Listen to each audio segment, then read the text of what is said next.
Hi, everybody, and welcome to Unified, a podcast feed from First Church Belmont Unitarian Universalist. We'll be sharing sermons and stories, special thematic content made new every week. We're so glad you're here, and for more information about who we are and opportunities to grow and deepen, swing by the church on Sundays or check out our website at uubelmont.org. And for now, enjoy this new content. As some of you know, we are right in the midst of the Jewish New Year celebration here between Rosh Hashanah and Yom Kippur.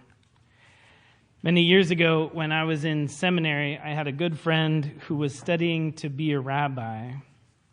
And I remember so vividly going with her to Yom Kippur services.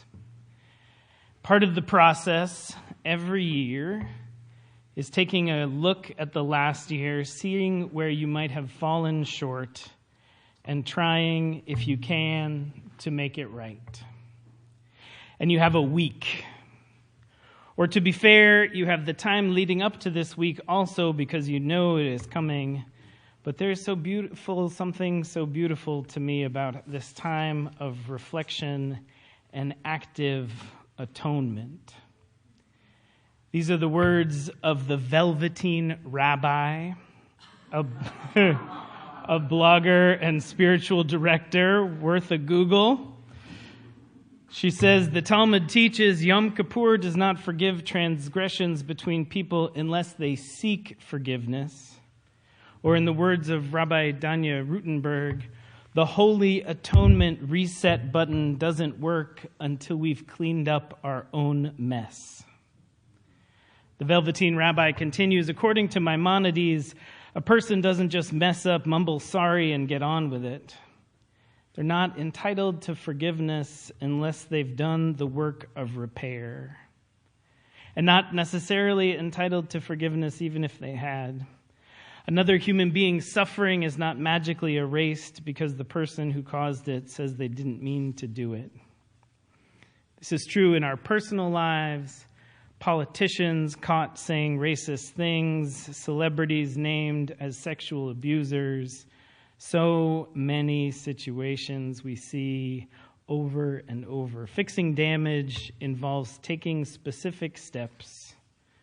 Addressing harm, Rutenberg writes, is possible only when we bravely face the gap between the story we tell about ourselves, the one in which we're the hero fighting the good fight, doing our best, behaving responsibly and appropriate in every context, and the reality of our actions. Harm happens to all of us. All of us cause harm sometimes. This doesn't mean we're bad people. It just means we're people, full stop. And the reason to do this work is we want to be people who care about each other, and that includes admitting when we screw up. This is, to me, the beauty of this time in the Jewish calendar.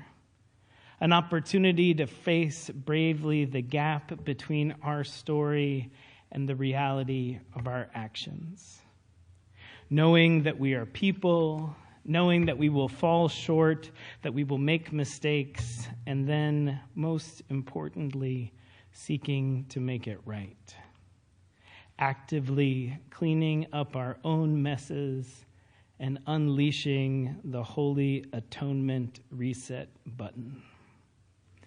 A few weeks ago, some of you might remember we had children in the center in worship in the parish hall, and there were magnetiles in the middle of the carpet with them. These are plastic squares and rectangles with magnets on the side. And the children got to work, and they were creating these massive structures and towers, and inevitably, somebody bumped the tower, and it collapsed, and magnetiles spewed everywhere.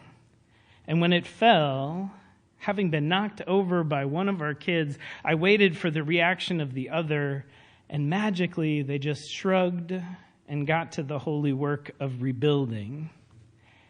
I am perhaps a little bit more used to the reaction of my own children in our home when something like that happens, when someone's been working so hard and another eventually accidentally or not so accidentally knocks it down and the drama unfolding. It reminded me of one of my elder son's best toddler teachings. When Ben was in the back of the car driving with my wife, Lauren, Ben said, deep in thought, quite out of nowhere, "Things just get builded up and knocked down and then builded up again, and that's just the way it is." Yes, Ben. Yes, that is the way it is. And it matters that we make the space when it falls to reach out and pick up the pieces. It matters that we open to the hard moments. Pumla Godobo-Madikizela was a psychologist who worked with the Truth and Reconciliation Commission in South Africa. She describes a meeting with Eugene de Kock, who had been given the nickname Prime Evil. She describes her own surprising discovery that she could feel compassion for this man who had symbolized the violent face of her country's past. This happened when she met with him alone after witnessing a dramatic moment at the Truth and Reconciliation Commission proceedings in the 90s. There, de Kock described how he had murdered several men, and those men's widows who were present and listening publicly forgave him. She remembers this was our first meeting with de Kock, and I was going to ask him about his level of apology. I wanted to understand what he meant by this apology, and secretly, I really wanted to know if he was worthy of the forgiveness that the widows had given him. So I asked him to tell me about the meeting with the widows, and sitting right there across from him, I could see the discomfort from being asked the question, what was it like? Tell me about the moment when you looked the widows of the men you killed so brutally in the eye. And immediately he started to shake. I could see the shaking. And he took off his glasses and he put them on the table, and I could see there were tears in his eyes, and he started to speak. He said, "I wish I could bring their husbands back. I wish I could say," and he was holding up his hands like this, like he was cradling a baby. And he said, "I wish I could say, 'Here are your husbands.'" In his voice, he had tears in his voice and was cracking, and really a voice that was broken. And he says, "I wish they could bring them back. Say, 'Here are your husbands,' but unfortunately I cannot do that." And in that moment, Godobo-Madikizela remembered, instinctively, really instinctively, I just reached out and touched his hand. And that moment, touching his hand, looking back, was an interesting one for so many reasons. Interesting is not quite the right word, but complex. Because, oh my goodness, how can I have done that? These are the hands that killed my own people. How can I reach out with compassion to them? And over the weeks and months, I was going back and forth trying to know if it was right. And I came back to it one morning because I couldn't lift my hand. I couldn't raise my hand. I had nightmares that night.